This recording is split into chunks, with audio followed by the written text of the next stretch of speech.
പ്രിയമുള്ള വിദ്യാർത്ഥിനികളെ, എല്ലാവരും വീട്ടിൽ സുഖമായിട്ട് ഇരിക്കുകയാണല്ലോ അല്ലേ? നമ്മുടെ ഓൺലൈൻ പഠനം നിങ്ങൾ എവിടെ വരെ എത്തിയപ്പോൾ?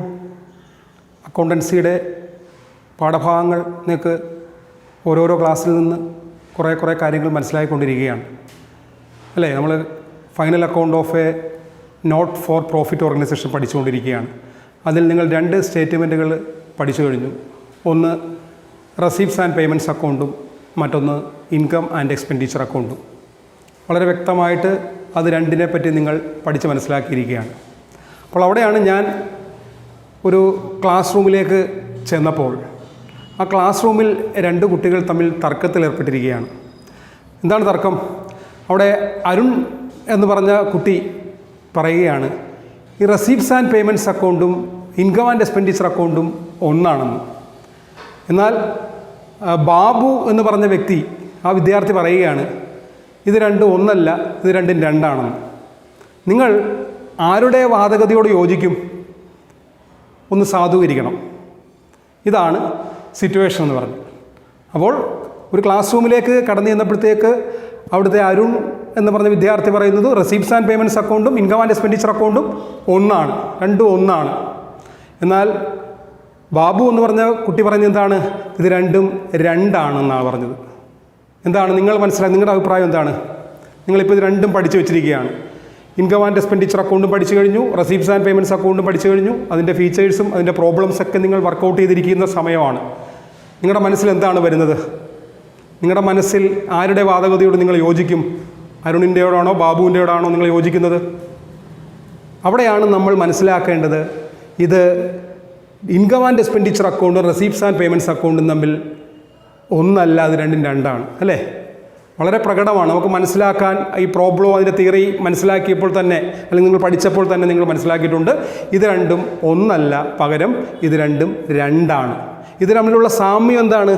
സാമ്യം എന്താണെന്ന് ചോദിച്ചാൽ, ഒരു നോട്ട് ഫോർ പ്രോഫിറ്റ് ഓർഗനൈസേഷൻ്റെ ഫൈനൽ അക്കൗണ്ടിൻ്റെ ഭാഗമാണ് ഏതൊക്കെ? റെസീപ്റ്റ്സ് ആൻഡ് പേയ്മെൻറ്റ്സ് അക്കൗണ്ടും ഇൻകം ആൻഡ് എക്സ്പെൻഡിച്ചർ അക്കൗണ്ടും. ആദ്യം ആ not for profit organisation cash ബുക്കിനെ ആസ്പദമാക്കി എന്ത് ചെയ്യുന്നു? റെസീപ്റ്റ്സ് ആൻഡ് പേയ്മെൻറ്റ്സ് അക്കൗണ്ട് തയ്യാറാക്കുന്നു. അതേ തുടർന്ന് അവരെന്ത് ചെയ്യുന്നു? റെസീപ്റ്റ്സ് ആൻഡ് പേയ്മെൻറ്റ്സ് അക്കൗണ്ടിനെ ആസ്പദമാക്കി ഇൻകം ആൻഡ് എക്സ്പെൻഡിച്ചർ അക്കൗണ്ട് തയ്യാറാക്കുന്നു. അപ്പോൾ ഫൈനൽ അക്കൗണ്ടിൻ്റെ പ്രിപ്പയർ ചെയ്യേണ്ട 2 സ്റ്റേറ്റ്മെൻറ്റുകളാണ് റെസീപ്റ്റ്സ് ആൻഡ് പേയ്മെൻറ്റ്സ് അക്കൗണ്ടും ഇൻകം ആൻഡ് എക്സ്പെൻഡിച്ചർ അക്കൗണ്ടും. ഇവ രണ്ടും വളരെ അതുമായിട്ട് നമ്മൾ പരിശോധിച്ച് നോക്കുകയാണെങ്കിൽ രണ്ടിനും വ്യത്യാസങ്ങളുണ്ട്. അപ്പോൾ പരീക്ഷയ്ക്ക് ഞാനിപ്പോൾ പറഞ്ഞ സിറ്റുവേഷനിലൂടെ ക്വസ്റ്റ്യൻ ചോദിക്കാം. ഈ 2020 മാർച്ചിൽ 5 മാർക്കിന് പബ്ലിക് എക്സാമിനേഷന് ചോദിച്ചൊരു ക്വസ്റ്റ്യനാണ്, differences between receipts and payments account and income and expenditure account. അവിടെ നിങ്ങൾ പോയിൻറ്റ്സ് ലിസ്റ്റ് ഔട്ട് ചെയ്യണം.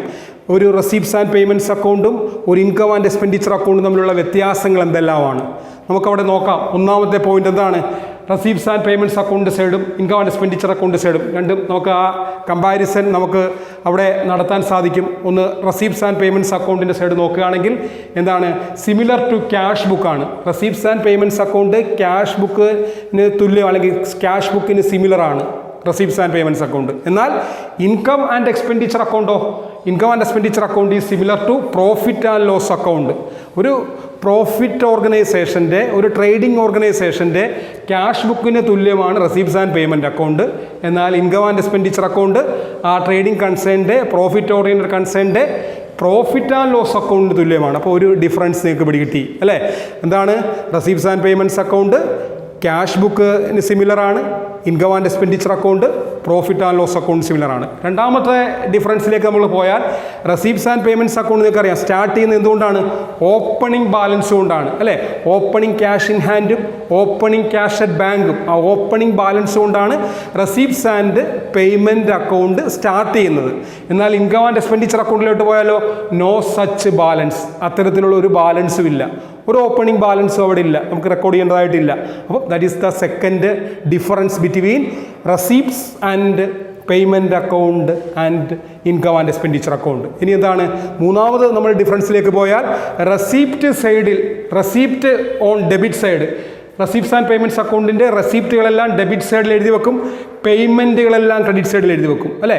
ഒരു റെസീപ്റ്റ്സ് ആൻഡ് പേയ്മെൻറ്റ്സ് അക്കൗണ്ടിൻ്റെ റെസീപ്റ്റ് സൈഡിൽ, ഡെബിറ്റ് സൈഡിൽ റെസീപ്റ്റുകൾ എഴുതി വെക്കും, പേയ്മെൻറ്റ് സൈഡിൽ, ക്രെഡിറ്റ് സൈഡിൽ പേയ്മെൻറ്റുകൾ എഴുതി വെക്കും. എന്നാൽ ഇൻകം ആൻഡ് എക്സ്പെൻഡിച്ചർ അക്കൗണ്ടിലേക്ക് പോയാലോ എക്സ്പെൻസുകളെല്ലാം ഡെബിറ്റ് സൈഡിൽ എഴുതി വെക്കും, എക്സ്പെൻഡിച്ചറൊക്കെ ഡെബിറ്റ് സൈഡിൽ എഴുതി വെക്കും, ഇൻകം എല്ലാം ക്രെഡിറ്റ് സൈഡിൽ എഴുതി വെക്കും. That is another difference. That is the third difference between receipts and payments account and income and expenditure account.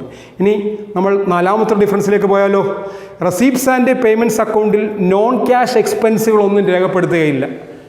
Non cash എക്സ്പെൻസിനൊക്കെ എക്സാമ്പിൾ അറിയാം. എന്താണ്? ഡിപ്രീസിയേഷൻ, തേയ്മാനം.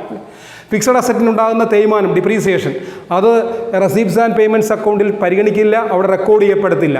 എന്നാൽ ഇൻകം ആൻഡ് എക്സ്പെൻഡിച്ചർ അക്കൗണ്ടിലോ all non cash expenses like depreciation are recorded. ഒരു not for profit ഓർഗനൈസേഷൻ്റെ fixed അസറ്റിനൊക്കെ ഉണ്ടാകുന്ന ഡിപ്രീസിയേഷൻ അടങ്ങിയ നോൺ ക്യാഷ് ഐറ്റംസ് ഒക്കെ എവിടെ രേഖപ്പെടുത്തി വെക്കും?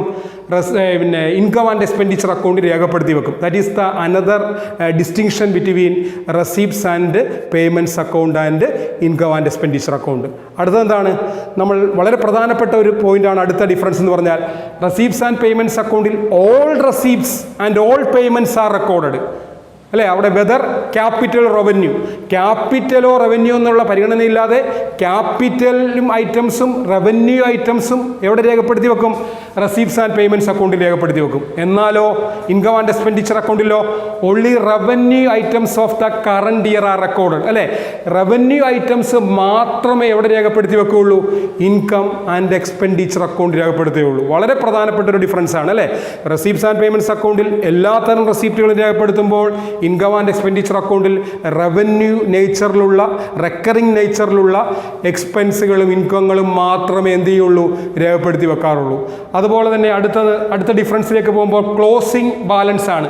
Closing balance receipts and payments അക്കൗണ്ടിൻ്റെ ക്ലോസിംഗ് ബാലൻസ് എന്താണ്? Either cash in hand or cash at bank. Closing balance നമുക്ക് കിട്ടും ക്യാഷ് ഇൻ ഹാൻഡ് ആകാം, അല്ലെങ്കിൽ ക്യാഷ് അറ്റ് ബാങ്ക് ആകാം. എന്നാൽ ഇൻകം ആൻഡ് എക്സ്പെൻഡിച്ചർ അക്കൗണ്ടിൻ്റെ ക്ലോസിംഗ് ബാലൻസ് എന്താണ് നമുക്ക് നൽകുന്നത്? ഒന്നെങ്കിൽ അത് സർപ്ലസ് ആകാം, അല്ലെങ്കിൽ അത് ഡെഫിസിറ്റ് ആകാം. That is another difference. ഇനി എന്താണ്? നമ്മൾ പിന്നെ ഈ receipts and payments account prepare ചെയ്യുന്നത് ക്യാഷ് ബേസിസിലാണ്. അല്ലേ? ക്യാഷിൻ്റെ റെസീപ്റ്റും ക്യാഷിൻ്റെ പേയ്മെൻറ്റും ആ ക്യാഷ് ബേസിസിലാണ്. ക്യാഷ് കിട്ടിയാൽ മാത്രം, അല്ലെങ്കിൽ ക്യാഷ് കൊടുത്താൽ മാത്രം ആണ് നമ്മൾ എന്ത് ചെയ്യുന്നത്? റെസീപ്റ്റ്സ് ആൻഡ് പേയ്മെൻറ്റ്സ് അക്കൗണ്ട് രേഖപ്പെടുത്തുന്നത്. എന്നാൽ income and expenditure account follow ചെയ്യുന്ന അക്കൗണ്ടിംഗ് സമ്പ്രദായം അക്രൂവൽ ബേസിസിലാണ്, ഡ്യൂ ബേസിസിലാണ്. നമുക്ക് കിട്ടാനുള്ളതും ഈ വർഷം, തനത് വർഷം, കറണ്ട് ഇയറിൽ കിട്ടാനുള്ളതും കൊടുക്കാനുള്ളതുമായ ഐറ്റംസ് ഒക്കെ എന്ത് ചെയ്യും?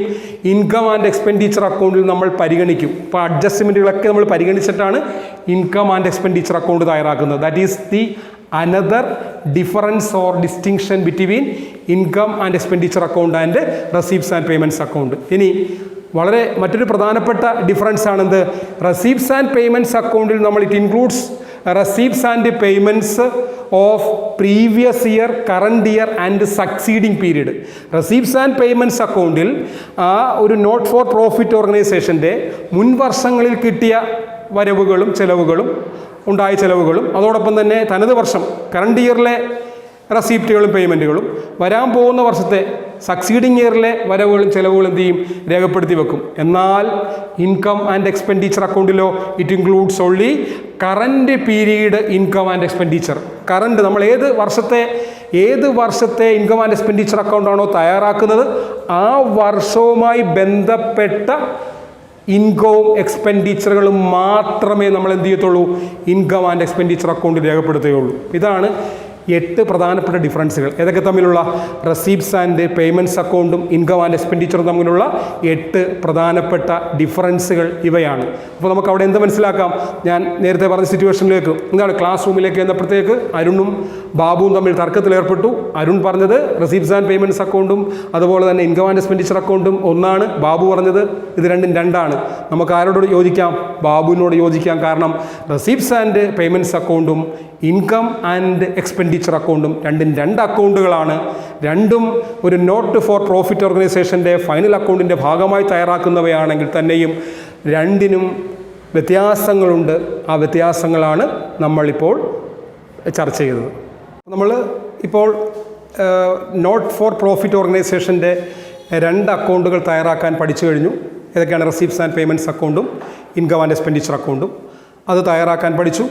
റെസീപ്റ്റ്സ് ആൻഡ് പേയ്മെൻറ്റ്സ് അക്കൗണ്ടും ഇൻകം ആൻഡ് എക്സ്പെൻഡിച്ചർ അക്കൗണ്ടും തമ്മിലുള്ള വ്യത്യാസങ്ങൾ, ഡിഫറൻസുകൾ പഠിച്ചു. ഇനി നമ്മൾ പഠിക്കേണ്ടത് കുറച്ച് പെക്കൂലിയർ ഐറ്റംസ് ആണ്. Treatment of peculiar items. Income and expenditure അക്കൗണ്ടും ബാലൻസ് ഷീറ്റൊക്കെ തയ്യാറാക്കുമ്പോൾ നമ്മൾ അറിഞ്ഞിരിക്കേണ്ട കുറച്ച് ഐറ്റംസിൻ്റെ കാര്യങ്ങളാണ് ചർച്ച ചെയ്യുന്നത്. അതിൽ നമ്മൾ ആദ്യം മനസ്സിലാക്കുന്നത് സബ്സ്ക്രിപ്ഷനെ പറ്റിയാണ്. എന്താണ് സബ്സ്ക്രിപ്ഷൻ? നിങ്ങളിപ്പോൾ പല ക്ലാസ്സുകളിൽ നോട്ട് ഫോർ പ്രോഫിറ്റ് ഓർഗനൈസേഷൻ തുടങ്ങിയ ഫസ്റ്റ് ക്ലാസ് മുതൽ കേട്ടുകൊണ്ടിരിക്കുകയാണ് സബ്സ്ക്രിപ്ഷൻ. എന്താണ് സബ്സ്ക്രിപ്ഷൻ എന്ന് പറഞ്ഞാൽ? It is the amount collected from members periodically is called subscription. Amount collected from members periodically is called subscription. It is one of the main source of income of a not for profit organization. മെമ്പേഴ്സിൽ നിന്ന് അവർ ഒരു not for profit ഓർഗനൈസേഷൻ്റെ അംഗമാകുമ്പോൾ membership ഇനത്തിൽ വാങ്ങുന്ന തുകയാണ്, പീരിയോഡിക്കലായിട്ട് വാങ്ങുന്ന വരിസംഖ്യയാണ്, മാസവരിയെയാണ് നമ്മൾ subscription എന്ന ഐറ്റത്തിൽ വിളിക്കുന്നത്. ഒരു നോട്ട് ഫോർ പ്രോഫിറ്റ് ഓർഗനൈസേഷൻ്റെ ഒരു പ്രധാനപ്പെട്ട വരുമാന മാർഗ്ഗമാണ് സബ്സ്ക്രിപ്ഷനുകൾ. അതുകൊണ്ട് തന്നെ അത് റെക്കറിങ് നേച്ചറിലുള്ളതാണ്, അത് റവന്യൂ ഐറ്റമാണ്, അല്ലേ? അത് റവന്യൂ നേച്ചറിലുള്ള ഐറ്റമാണ് സബ്സ്ക്രിപ്ഷൻ. അപ്പോൾ നിങ്ങൾ ഇൻകം ആൻഡ് എക്സ്പെൻഡിച്ചർ അക്കൗണ്ട് വരയ്ക്കുമ്പോൾ, അത് മെയിൻറ്റെയിൻ ചെയ്യുമ്പോൾ സബ്സ്ക്രിപ്ഷൻ അവരുടെ ഇൻകം സൈഡിൽ, ക്രെഡിറ്റ് സൈഡിൽ എഴുതി വെക്കേണ്ട ഒരു പ്രധാനപ്പെട്ട ഐറ്റമാണ്. അപ്പോൾ പിടികിട്ടിയുള്ള സബ്സ്ക്രിപ്ഷൻ എന്താണെന്ന് പറഞ്ഞാൽ, സബ്സ്ക്രിപ്ഷൻ കൊണ്ട് അർത്ഥമാക്കുന്നത് വരിസംഖ്യയാണ്. നിങ്ങളൊരു ക്ലബ്ബിലെ മെമ്പേഴ്സ് ആണെങ്കിൽ ആ ക്ലബ്ബിൽ നിങ്ങൾ മന്ത്ലി ഒരു തുക ആ ക്ലബ്ബിലേക്ക് മെമ്പർഷിപ്പിൻ്റെ ഇനത്തിൽ അല്ലെങ്കിൽ മാസവരിയായിട്ട് അടയ്ക്കേണ്ടതായിട്ടുണ്ട്. അതിനെ സബ്സ്ക്രിപ്ഷൻ എന്ന് വിളിക്കും. അതൊരു റെക്കറിങ് നേച്ചറിലുള്ള റെസിപ്റ്റാണ്, അതിനെ റവന്യൂ റെസിപ്റ്റാണ്. ആ റെസിപ്റ്റ് ഇൻകമായിട്ട് ട്രീറ്റ് ചെയ്തുകൊണ്ട് ഇൻകം ആൻഡ് എക്സ്പെൻഡിച്ചർ അക്കൗണ്ടിൻ്റെ ക്രെഡിറ്റ് സൈഡിൽ, ഇൻകം സൈഡിൽ എഴുതേണ്ട ഒരു പ്രധാനപ്പെട്ട ഐറ്റമാണ്. ഇപ്പോൾ സബ്സ്ക്രിപ്ഷൻ പ്രോബ്ലത്തിലുണ്ടെങ്കിൽ യാതൊരു സംശയവും നിങ്ങൾക്ക് വേണ്ട, അത് റവന്യൂ നേച്ചറിലുള്ളവയാണ്. അത് നിങ്ങൾ income and expenditure account credit സൈഡിൽ ചെയ്യുക. അവിടെ സബ്സ്ക്രിപ്ഷനുമായി ബന്ധപ്പെട്ട് അഡ്ജസ്റ്റ്മെൻറ്റുകൾ ഉണ്ടെങ്കിൽ നമുക്ക് കറണ്ട് ഇയറിലെ കണ്ടുപിടിക്കുമ്പോഴത്തേക്ക് ആ അഡ്ജസ്റ്റ്മെൻറ്റുകൾക്ക് നടത്തി ഈ വർഷം കിട്ടാനുള്ളതൊക്കെ നമ്മൾ പരിഗണിക്കണം, ഈ വർഷം അഡ്വാൻസ് ആയിട്ട് കിട്ടിയിട്ടുള്ളതൊക്കെ നോക്കണം. അതെല്ലാം നോക്കി നെറ്റ് സബ്സ്ക്രിപ്ഷൻ എത്രയാണോ അത് ഇൻകം ആൻഡ് എക്സ്പെൻഡിച്ചർ അക്കൗണ്ടിൻ്റെ ക്രെഡിറ്റ് സൈഡിൽ എഴുതുക എന്നുള്ളതാണ്. ഇതാണ് സബ്സ്ക്രിപ്ഷൻ. ഇനി രണ്ടാമത്തെ ഐറ്റം ഡൊണേഷനാണ്. ഡൊണേഷൻ എന്താ? ഡൊണേഷൻ എന്ന് പറഞ്ഞാൽ the amount received from a person, firm or a company by way of gift is termed as donation. ഒരു നോട്ട് ഫോർ പ്രോഫിറ്റ് ഓർഗനൈസേഷൻ അല്ലെങ്കിൽ നിങ്ങൾ അംഗമായിട്ടുള്ള ഒരു ലൈബ്രറിക്കോ ക്ലബിനോ ഏതെങ്കിലും വ്യക്തിയിൽ നിന്നോ ഏതെങ്കിലും ഒരു സ്ഥാപനത്തിൽ നിന്നോ അല്ലെങ്കിൽ ഏതെങ്കിലും ഒരു കമ്പനിയിൽ നിന്നോ ഗിഫ്റ്റ് ഇനത്തിൽ കിട്ടുന്ന തുകയെയാണ് ഡൊണേഷൻ അഥവാ സംഭാവന എന്ന് വിളിക്കുന്നത്. വളരെ സിമ്പിളാണ്. ഡൊണേഷൻ നമ്മൾ കേട്ടോണ്ട് സംഭാവന. ഈ ഡൊണേഷൻ രണ്ട് തരത്തിലുണ്ട്, ക്ലാസിഫൈ ചെയ്തിട്ടുണ്ട് രണ്ടായിട്ട്. ആ ക്ലാസിഫിക്കേഷൻ വളരെ വ്യക്തമായിട്ട് നിങ്ങൾ അറിയണം. ഒന്ന് ജനറൽ ഡൊണേഷനുകൾ, മറ്റൊന്ന് സ്പെസിഫിക് ഡൊണേഷനുകളാണ്. ജനറൽ ഡൊണേഷനുകളുണ്ട്, സ്പെസിഫിക് ഡൊണേഷനുകളുണ്ട്. എന്താ ജനറൽ ഡൊണേഷൻ എന്ന് പറഞ്ഞാൽ? ഈ കിട്ടിയ സംഭാവന പൊതുവായ ഒരു കാര്യത്തിന് വേണ്ടിയാണെങ്കിൽ, നോട്ട് ഫോർ പ്രോഫിറ്റ് ഓർഗനൈസേഷൻ്റെ ദൈനംദിന പ്രവർത്തനങ്ങൾക്ക് അല്ലെങ്കിൽ പൊതുവായ കാര്യങ്ങൾക്ക് ഉപയോഗിക്കാൻ വേണ്ടിയിട്ടുള്ളതാണെങ്കിൽ ആ സംഭാവനയെ ജനറൽ ഡൊണേഷനുകൾ എന്ന് വിളിക്കും. ജനറൽ ഡൊണേഷനുകൾ റവന്യൂ നേച്ചറിലുള്ളവയാണ്. അത് റവന്യൂ റെസിപ്റ്റായിട്ട് പരിഗണിച്ചുകൊണ്ട് ഇൻകം ആൻഡ് എക്സ്പെൻഡിച്ചർ അക്കൗണ്ടിൽ ക്രെഡിറ്റ് ചെയ്യേണ്ട, ഇൻകം സൈഡിൽ എഴുതേണ്ട ഐറ്റമാണ്. അതാണ് ജനറൽ ഡൊണേഷൻ. ഇനി അടുത്തതാണ് എന്ത്? ഈ സ്പെസിഫിക് ഡൊണേഷൻ ഉണ്ട്. എന്താ സ്പെസിഫിക് ഡൊണേഷൻ എന്ന് പറഞ്ഞാൽ? It is the amount received by a not for profit organisation for some specific purpose. ഒരു പ്രത്യേക പർപ്പസ് ഫുൾഫിൽ ചെയ്യുന്നതിന് വേണ്ടി നോട്ട് ഫോർ പ്രോഫിറ്റ് ഓർഗനൈസേഷന് കിട്ടുന്ന ഡൊണേഷനുകളെയാണ് സ്പെസിഫിക് ഡൊണേഷൻ എന്ന് വിളിക്കുന്നത്. ആ സ്പെസിഫിക് ഡൊണേഷൻ നമുക്ക് എക്സാമ്പിൾ എന്ത് പറയാം? ഒരു ലൈബ്രറി പണിയുന്നതിന് വേണ്ടി ഒരു ലൈബ്രറിക്ക് ഫണ്ട് സംഭാവനയായിട്ട് കിട്ടുന്നു. ഒരു പവലിയൻ പണിയാൻ വേണ്ടി ഒരു ആർട്സ് ആൻഡ് സ്പോർട്സ് ക്ലബിന് സംഭാവന കിട്ടുന്നു. ഇതെല്ലാം സ്പെഷ്യൽ അല്ലെങ്കിൽ സ്പെസിഫിക് ഡൊണേഷനുകളാണ്.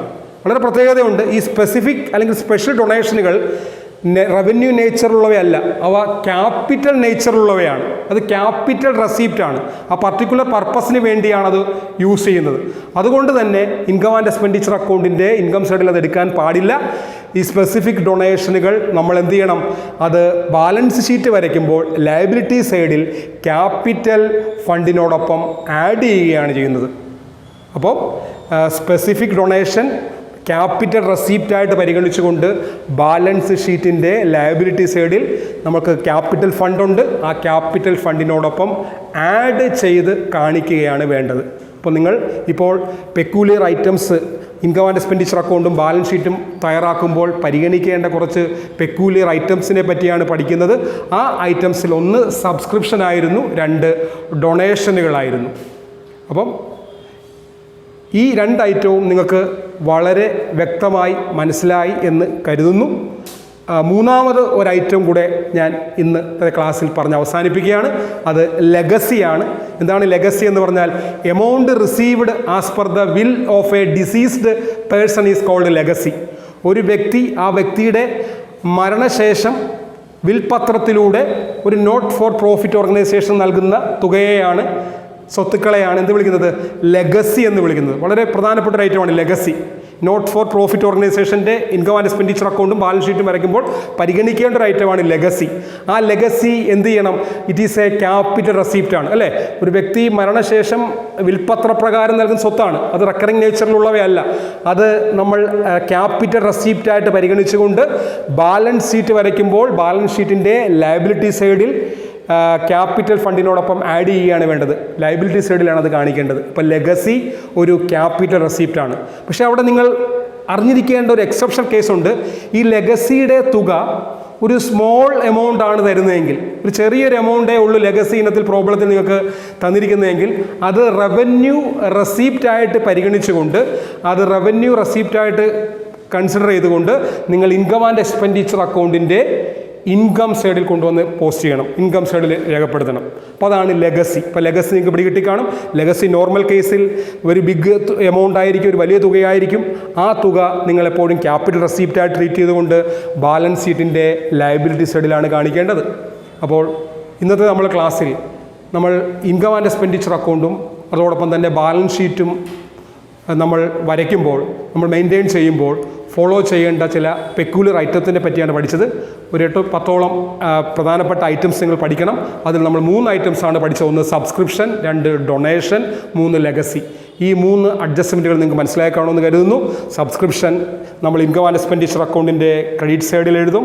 ആ ക്രെഡിറ്റ് സൈഡിൽ എഴുതാൻ കാരണം അതൊരു റെക്കറിംഗ് നേച്ചറുള്ള റവന്യൂ റെസീപ്റ്റാണ്. ഡൊണേഷൻ്റെ കാര്യത്തിൽ നിങ്ങൾ ഓർത്തിരുന്നോണം, ക്വസ്റ്റ്യൻ നോക്കണം. ഡൊണേഷൻ അത് ജനറൽ ഡൊണേഷൻ ആണോ സ്പെസിഫിക് ഡൊണേഷൻ ആണോ നോക്കുക. ജനറൽ ഡൊണേഷൻ ആണെങ്കിൽ അത് പിന്നെ ഇൻകം ആൻഡ് എക്സ്പെൻഡിച്ചർ അക്കൗണ്ടിൻ്റെ ഇൻകം സൈഡിൽ എഴുതുക. സ്പെഷ്യൽ ഡൊണേഷൻ ആണെങ്കിൽ അത് ബാലൻസ് ഷീറ്റിൻ്റെ ലയബിലിറ്റി സൈഡിലാണ് നമ്മൾ എഴുതുന്നത്. ലെഗസിയാണ്. ലെഗസി നോർമൽ കേസിൽ നമ്മൾ ക്യാപിറ്റൽ റെസീപ്റ്റായിട്ട് കണ്ടുകൊണ്ട് ബാലൻസ് ഷീറ്റിൻ്റെ ലയബിലിറ്റി സൈഡിലാണ് ലെഗസി കാണിക്കുന്നത്. ഒരു നോർമൽ അല്ലെങ്കിൽ ചെറിയ ഒരു സ്മോൾ എമൗണ്ട് ആണ് ലെഗസി ഇനത്തിൽ ഒരു നോട്ട് ഫോർ പ്രോഫിറ്റ് ഓർഗനൈസേഷൻ കിട്ടിയിട്ടുള്ളതെങ്കിൽ അത് റവന്യൂ റെസീപ്റ്റായിട്ട് പരിഗണിച്ചുകൊണ്ട് ഇൻകം ആൻഡ് എക്സ്പെൻഡിച്ചർ അക്കൗണ്ടിൻ്റെ ഇൻകം സൈഡിൽ എഴുതുക എന്നുള്ളതാണ് ഇന്നത്തെ ക്ലാസ്സിൽ നിന്ന് മനസ്സിലാക്കിയത്. ക്ലാസ് മനസ്സിലായെന്ന് കരുതുന്നു. മറ്റൊരു വിഷയവുമായി അടുത്ത ദിവസം കണ്ടുമുട്ടാം. നമസ്കാരം.